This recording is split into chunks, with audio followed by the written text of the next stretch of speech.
l'a si bien exprimé, monsieur le recteur.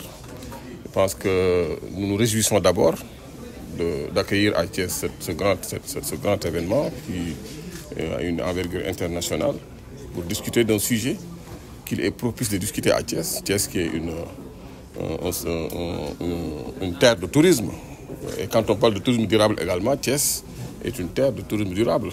Tout à l'heure, quand on faisait les déclarations officielles, on avait effectivement souligné le fait qu'il y a beaucoup d'activités extractives à Thiès et qu'il faudrait aujourd'hui même remobiliser le mouvement associatif autour de la responsabilité sociétale. Je pense qu'il y a beaucoup de financements qui peuvent être tirés pour ces aménagements durables-là qui permettront au tourisme sénégalais d'être résilient, non seulement en termes de création de richesses, mais également en termes de durabilité.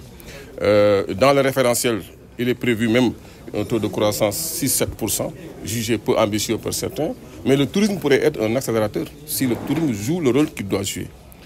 La Banque mondiale a prévu même la croissance au Sénégal à plus de 8,5% pour 2025, alors que le référentiel prévoit 7%. Pour dire que c'est simplement qu'il y a beaucoup d'accélérateurs. Et parmi ces accélérateurs-là, il y a le tourisme.